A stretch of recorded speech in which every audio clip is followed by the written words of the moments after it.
Pak Purbaya sewa hacker untuk perbaiki sistem keamanan Cortex. Dar der dor, Menteri Keuangan Pak Purbaya sewa hacker untuk perbaiki celah keamanan di Cortex. Yuk kita simak videonya. Apa yang udah kita perbaiki dari sisi security? Ini sekarang security-nya Cortex udah bagus sekali. Kan dulu saya bilang cyber security-nya 30 dari 100, sekarang udah 95 plus. Jadi kalau mulai udah 4 plus itu security-nya. Ini cepat sekali membaiki dalam waktu yang singkat dari D sampai E jadi A plus. Jadi cyber security-nya sudah bagus sekali. Kemarin-kemarin kan ada data Cortex yang dijual di luar ya. Ada yang bolong gitu. Sekarang hampir pasti udah nggak bisa lagi. Dan kita juga panggil hacker kita yang jago-jago, orang Indonesia ya, bukan asing, yang jago-jago. Anda jangan ngira loh, orang Indonesia tuh hackernya jago-jago banget. Di dunia juga ditakutin rupanya. Saya panggil yang ranking dunia itu yang jagoan. Kita bayar sih. Bantuin saya jadi sudah dites, sudah lumayan. Bagaimana pendapat Anda? Mudah-mudahan setelah celah keamanan yang diperbaiki berikutnya adalah yang error-error ini ya. Semoga lekas-lekas diperbaiki karena Cortex mau ulang tahun sebentar lagi. Share konten ini ke rekan-rekan Anda, mudah-mudahan bermanfaat ya. Terima kasih. This is the best jokes of the day, teman-teman ya. Bagaimana ceritanya sebuah pemerintah mau merekrut hacker untuk bekerja untuk pemerintah. Pernah nggak teman-teman di negara lain pemerintah meng-hire hacker untuk mengurus website pemerintah? Indonesia ini emang unik ya. Negara kita ini emang the best of the best kita ini ya. Ini Purbaya mau jadi stand up comedy atau gimana? Jangan duduk ya kalau mau jadi stand up comedy. Mending berdiri ya. Kalau duduk nanti jadi stand down comedy gitu ya. Mana ada pakai hacker untuk memperbaiki sebuah website pemerintah. Hackernya katanya hacker kelas dunia. Hacker kelas dunia itu kita nggak kenal. Lu mana kenal? Tahu dari mana lu hacker kelas dunia? Namanya juga hacker kelas dunia pula. Kok lu bisa tahu orangnya? Namanya hacker itu kita nggak tahu. Apalagi selevel kelas dunia kita nggak kenal, nggak tahu. Jadi ini Purbaya ini udah pandai ngeles, pandai bikin cerita, pandai bacot intinya ya teman-teman ya. Apa ceritanya ini? Katanya mau beresin 1 bulan, pakai orang panggil orang luar. Yang panggil orang luar jadi apa enggak tuh jadi panggil orang luar? Kalau jadi gimana ceritanya? Gimana kasusnya? Gimana kejadiannya? Laporannya bagaimana laporannya? Udah 1 bulan nih, laporannya mana? Asal ngomong aja lu bisa nggak bisa atau nggak beres atau sebagainya. Mana laporannya? Tiba-tiba lu pakai hacker. Sekarang pakai hacker nih, berapa lama deadline-nya? 1 bulan, 2 bulan, 3 bulan? Terus bagaimana SOP-nya? Bagaimana laporannya? Lu kira hacker tuh nggak ada kerjaan? Hacker juga banyak kerjaan, bos. Sekarang lu rekrut untuk pemerintah. Begitu dia masuk ke pemerintah, isinya sampah-sampah semua, anjing-anjing semua di situ. Gimana coba, Pak? Gimana mau kebenarannya? Aduh. Ini betul-betul lelucon di siang hari nih, teman-teman. Si Purbaya ini ya, panggil hacker dia. Udah menurut gua ya, laporin KPK dulu, diaudit dulu, hasil auditnya bagaimana kita lihat dulu. Setelah itu baru kita cari solusinya. Oke, diaudit dulu masalahnya di mana. Audit dulu, audit.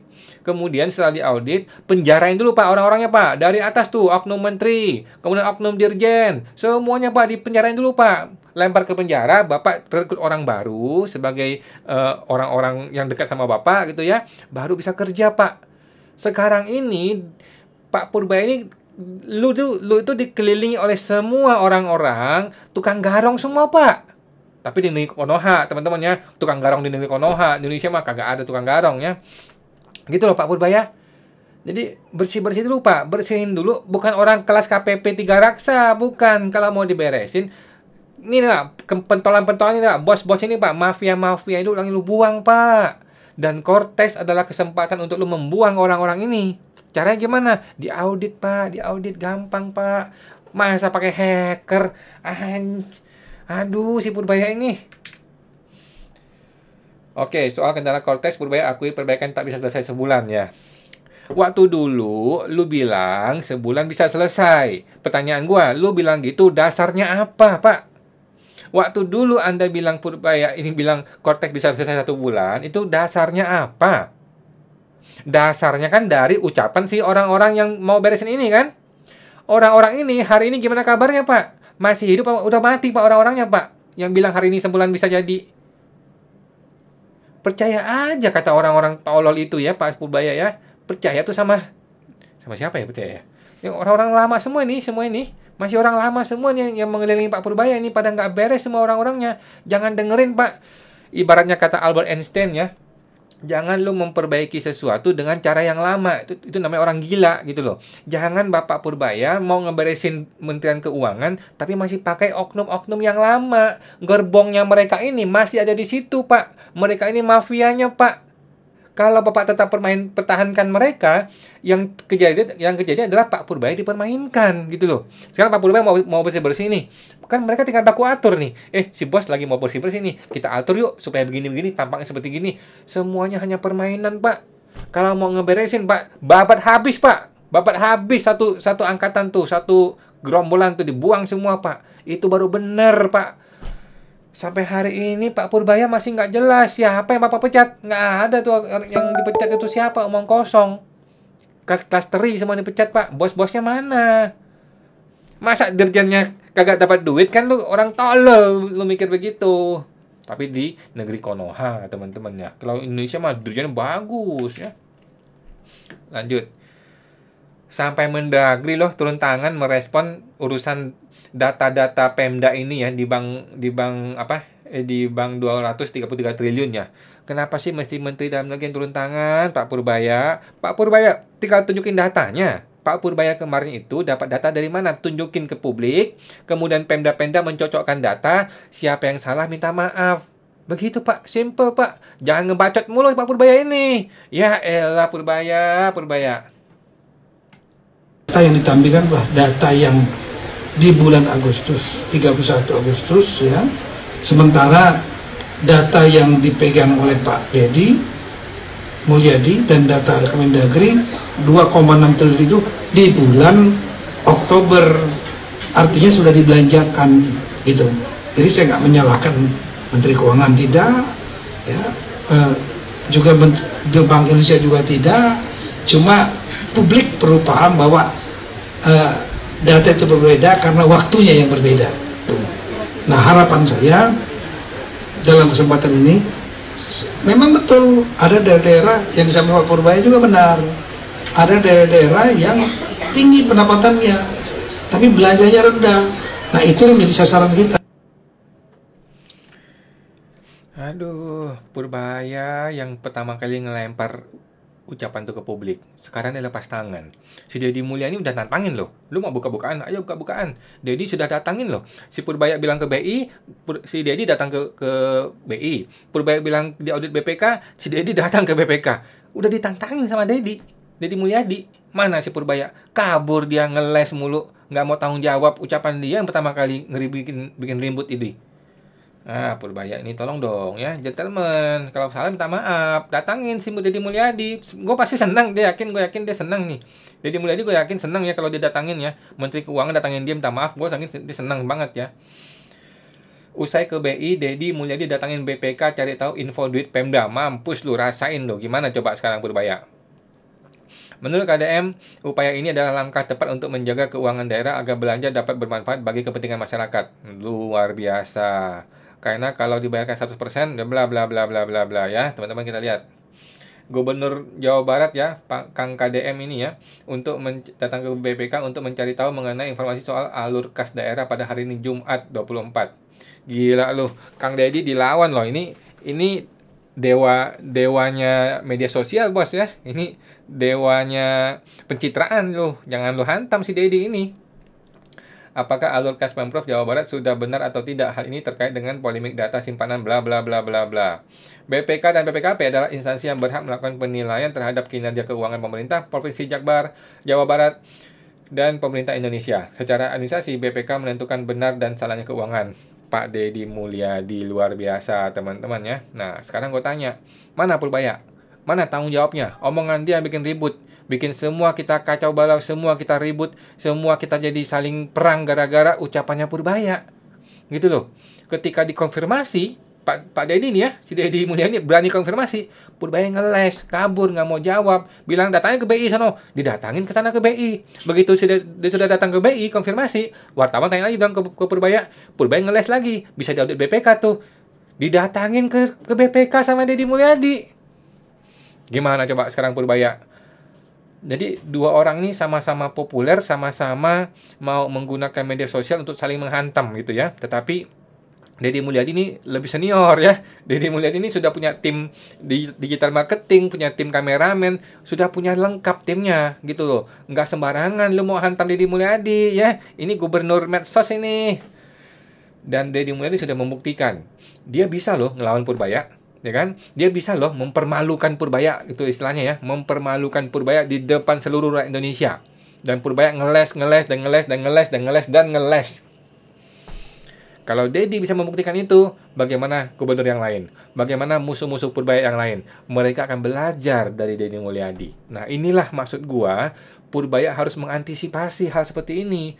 Gimana mengantisipasinya? Yang pertama, Purbaya masih punya tim media sosial seperti si Deddy Mulyadi. Kan lu mau jadi wapres kan? Atau presiden kan? Yang kedua, Purbaya harus mulai berhenti bicara sembarangan. Ya, setolol-tololnya Deddy, enggak tolol dia. Maksudnya seaneh-anehnya Deddy, dia tidak sembarang ngomong, bos. Dia tidak sembarang ngomong. Ucapan dia minimal terlihat ada planning lah gitu. Si Purbaya ini ceplas-ceplos kan. Ceplas-ceplos tuh bagus kalau lu memang kuat backingannya. Kayak Donald Trump. Donald Trump ceplas-ceplos tuh. Sebodoh-bodoh apapun ucapan Donald Trump, tetap di backing sama orang-orangnya dia. Terutama partai Republik kan, gitu loh. Setolol apapun ucapan Donald Trump, tetap dia bisa eksekusi. Tapi di negara Konoha, apalagi seorang menteri yang tidak punya partai, berharap backingan dari presiden doang, dan rakyat ya, backingannya ya. Lu mau lawan Deddy Mulyadi, tidak gampang bos, tidak sesimpel itu bos. Ya, nah jadi Purbaya sudah saatnya membangun digital marketer team ya. Oke. Nih, Deddy lagi. Saya sudah memastikan tidak ada dana daerah yang disimpan dalam bentuk deposito. Kan ini sudah dikoreksi oleh si siapa? Oleh si Purbaya dan sebagainya kan. Tapi kan dia tetap ngotot. Dia tetap ngotot ngomongin deposito. Kenapa? Karena di situ kuncinya, di situ kelemahan Purbaya, di situ salahnya Purbaya, gitu loh. Dia nggak mau mengaburkan substansi, dia tetap fokus ke deposito. Karena Purbaya yang ngomong. Kesan negatif seperti itu bisa sangat merugikan daerah-daerah yang sebenarnya sudah bekerja dengan baik. Mantap, Pak Deddy. Wow, gue bukannya mendukung Pak Deddy Mulyadi, bukannya gue mau mengapresiasi gayanya Pak Deddy Mulyadi gitu ya. Gaya dia ngomong, gaya dia bermedia sosial, walaupun banyak yang salah juga ya, yang menurut gue tidak tepat gitu. Tetapi begini mengcounter orang gitu loh, pakai data. Kemudian kalau dia tantangin ke BI, gue datangin ke BI. Begini yang betul. Jangan ngeles mulu kayak Purbaya. Begitu ditanya ini yang dia tahu dia salah, dia ngeles. Dia bilang itu omongan orang siapa bla bla bla. Tiba-tiba Mendagri harus turun tangan untuk memperbaiki ucapannya Purbaya. Minta maaf dong Purbaya. Ayo dong Purbaya, please minta maaf dong. Gentleman bos. Oke, lapor Pak Purbaya hari ke-10 ya. Hari ini sudah tidak chatbot teman-teman ya. Sudah 2 hari tidak ada chatbot, tidak ada lagi meta verified atau apalah istilahnya itu ya. Sudah tidak ada lagi, sehingga gue nggak jelas lagi nih apakah ini program masih berjalan atau sudah mati di hari ke-9. Kita nggak tahu ya. Jangan-jangan baru launching 8 hari ke-9 sudah di closing, sudah mampus itu lapor Pak Purbaya. Kita tidak tahu teman-teman ya. Jadi hari ini seperti janji gue teman-teman ya, tiap hari gue akan lapor minimal 1 laporan ke lapor Pak Purbaya. Nih ya, Jumat tanggal 24 Oktober gue laporin oknum pajak yang namanya Muhammad Rustandi Hussein. Nomor teleponnya 0813-3039-2895. Silakan ditelepon, dikonfirmasi langsung ke orangnya ya, si jurusita, oknum jurusita KPP Makassar Selatan ya, sama kepala KPP-nya sama kepala Kanwilnya. Pengaduannya ini adalah premanisme KPP Makassar Selatan dan Kanwil ya. Tiba-tiba jurusita kirim surat paksa. Kemudian gue chatting dong surat paksanya. Dia sendiri yang minta mengabaikan. Tolong abaikan surat paksa tersebut. Atau surat apa ya? Ya surat paksa ya. Kalau salah ya. Kemudian dia tidak mengakui bahwa dia membatalkan surat paksa tersebut. Padahal ada bukti chattingnya ya. Kemudian tiba-tiba rekening WP diblokir dong di bank tanpa ada pemberitahuan sama sekali. Kegiatan usaha WP menjadi terganggu oleh oknum pajak ini. Padahal prosedur pemeriksaan dilanggar, keberatan dilanggar, dan prosedur surat paksa semuanya dilanggar prosedurnya. Oke, Pak Purbaya, bagaimana? Sekarang orang rekeningnya sudah diblokir. Orang nggak bisa dagang. Oke, pertanyaan gua mau nunggu lapor Pak Purbaya berapa hari lagi? Orang udah mau mampus sana, orang udah mau pingsan. Rekening diblokir. Bagaimana Pak Purbaya? Masa mau disuruh nunggu berminggu-minggu, berbulan-bulan? Orang udah tewas, Pak. Gimana Pak Purbaya?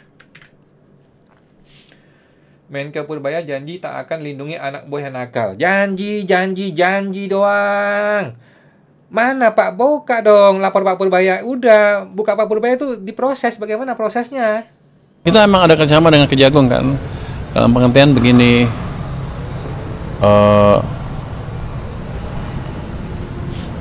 Kejagung pernah bertanya kalau ada yang salah di bea cukai dilindungi apa enggak. Saya bilang enggak, kalau salah aja. Ini mungkin salah satu implementasi kerjasama itu.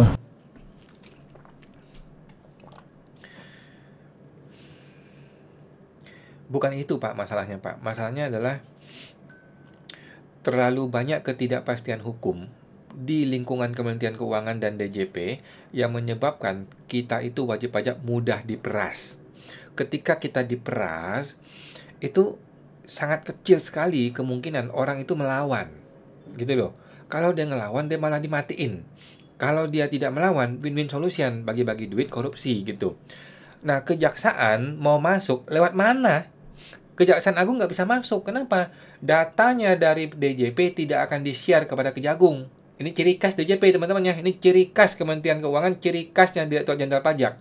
Data-data wajib pajak tidak akan dia share kepada Kejagung. Kejagung gigit jari, nggak bisa. Kejagung itu tidak bisa memeriksa DJP. Gue tanya dulu sampai sekarang teman-teman ya. Sampai hari ini ada nggak Kejagung atau polisi atau KPK yang meriksa DJP? Tidak ada teman-teman, tidak ada. Karena sudah ada undang-undangnya. Mereka bisa melindungi data wajib pajak kepada pihak manapun termasuk penegak hukum. Mampuslah kita semua ini. Langkah berani Purbaya dan PPH perhiasan ya, langsung ke pabrik konsumen aman. Oke, kita ngomongin perhiasan ya. Pemerintah akhirnya bergerak cepat menangani maraknya pabrikan emas perhiasan ilegal di Indonesia. Purbaya berencana mengubah skema pungutan PPN agar lebih adil dan efisien. Rencana lagi, Pak. PPH final UMKM mana Pak dasar hukumnya, Pak? Itu yang 10 juta tidak kena pajak PP 21 mana Pak dasar hukumnya Pak? Orang sudah nunggu dari kemarin-kemarin Pak. Mana Pak dasar hukumnya Pak? Sekarang rencana lagi mengubah hukum lagi nih. Aduh, ngomong doang Pak Purbaya. Jika selama ini Bapak pajak dikenakan 2 kali, 1,1% di pabrik dan 1,5% di konsumen, kini rencananya semua pungutan akan langsung diambil di tingkat pabrikan sebesar 3%. Konsumen bebas pajak. Ulang. Selama ini 1,1% di pabrik dan 1,65% di konsumen. Kini rencananya semua pungutan akan langsung diambil di tingkat pabrik sebesar 3%, konsumen bebas pajak. Nah ini yang gue maksudkan dengan PPN final. Ya teman-teman ya, ini yang gue maksudkan dengan PPN final. Sudah dilakukan di beberapa tempat, salah satunya di pabrikan emas ya. Tinggal terapkan hal seperti ini Pak di semua level industri yang lain. Oke, terutama apa? Terutama para UMKM yang punya omset besar tetapi masih menyembunyikan omset. Itu Pak, gampang Pak solusinya Pak. Kalau di sini bisa terapkan, kenapa yang lain enggak? Langkah ini diharapkan mampu menekan peredaran emas di ilegal yang merugikan negara serta membuat harga perhiasan emas lebih stabil. Setuju gue. Jadi dipotong di pabrik di produsen. Ini betul setuju. Bener.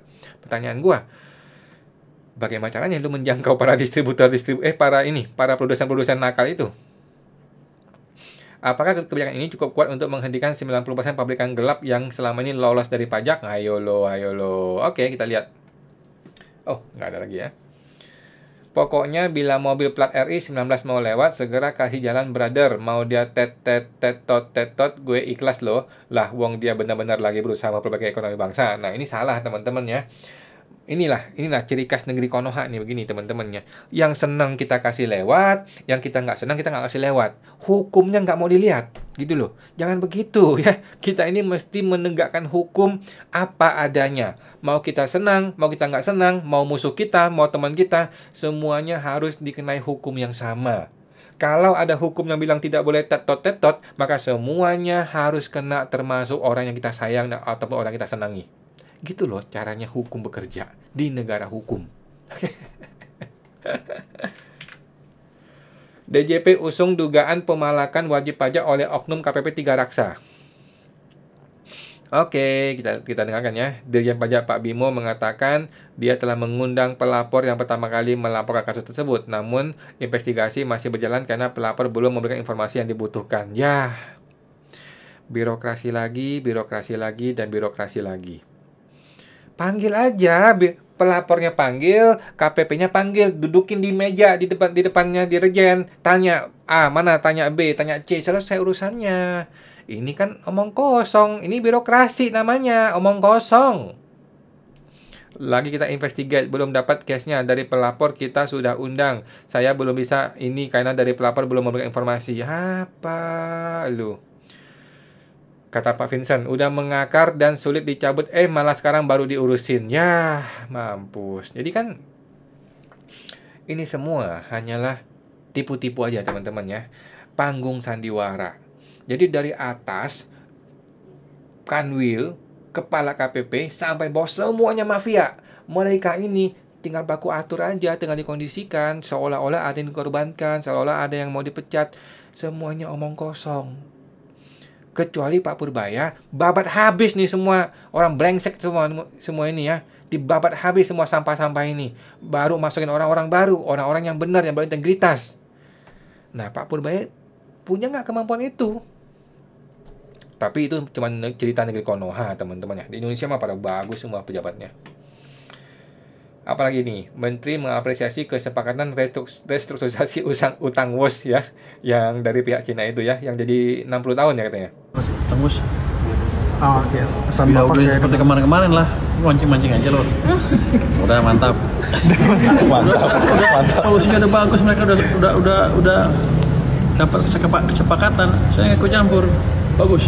Pak, soal tadi kan kata Denantara bahwa Cina sama Indonesia sudah sepakat untuk restrukturisasi utang WOS ini kan sampai hingga 60 tahun ke depan. Tanggapannya seperti itu. Bagus. Saya nggak ikut kan. Tapi emang Menko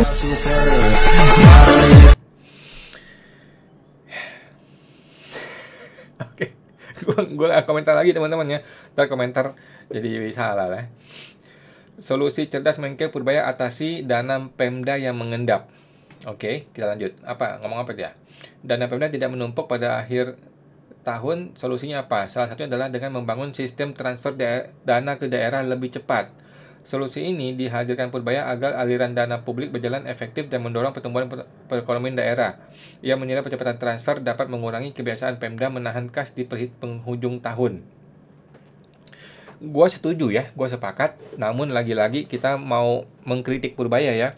Jangan sampai ini menjadi sebuah kebijakan yang cuman di masanya elu aja. Kemudian ketika elu lengser, ganti menteri baru, kembali ke metode lama yang amburadul gitu ya. Jadi Purbaya ini harus pertama mempersiapkan payung hukumnya.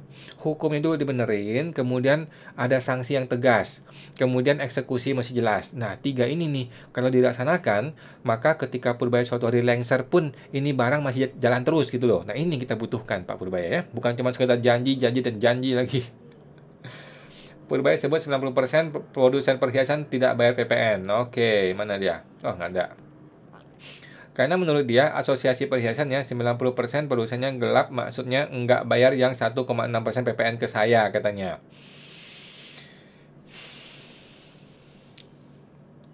Lagi-lagi ini mengenai hukum ya. Mengenai hukum. Bisa nggak hukum itu ditegakkan dengan benar ya? Nah, tetapi kan ketika lu menegakkan hukum, itu kan larinya adalah kerjasama dengan pihak-pihak lain, yaitu kejaksaan maupun polisi. Nah, dua barang ini lo tahu sendiri teman-teman ya. Jadi gimana ini? Semuanya harus kembali kepada presiden. Presiden itu niatnya apa? Nah, sejauh ini Prabowo ini nggak jelas mau bawa negara kita kemana gitu loh. Dan Prabowo itu cuma lantang ngomongnya doang, mulutnya doang teriak-teriak, tapi kan actionnya masih melempem ya. Terutama gimana nih polisi ini kabarnya sekarang? Gimana tuh kabar reformasi polisi? Aduh, nanti Purbaya minta polisi yang nangkap, bukan ditangkap malah diperas orang-orang itu ya. Tapi polisi Konoha teman-teman ya. Lanjut. Terakhir, ini ada komedi nih teman-teman, kita lihat komedi lagi ya. Dan peraturan. Ya Tuhan, gini banget ya mental pejabat kita ini. Woi, di belakang. Tuhan, nggak bisa ngehargain apa orang lagi ngomong di depan itu. Ini orang berdua ngapain coba? Ketawa TV di belakang. Woi, itu orang lagi ngomong di depan. Ya Tuhan, gini banget ya mental-mental kita ya. Ya tuh. Oke teman-teman ya, seperti itu aja hari ini. Sudah hari ke-46 dari 90 hari ya, dimana kita memantau dan mengawasi dan mengawal kinerja Pak Purbaya, karena kita pengennya Pak Purbaya betul-betul jadi menteri yang kita harapkan, yang benar, kalau perlu nanti maju lebih tinggi lagi. Jangan sampai dia tergiur oleh kekuasaan seperti oknum menteri yang lama atau oknum presiden yang lama ya, karena kekuasaan itu menyenangkan dan sangat menyenangkan dan manis ya. Kalau dia tidak hati-hati, dia akan kejeblos ke gorong-gorong juga nanti. Oke teman-teman, sampai jumpa, semoga terbantu.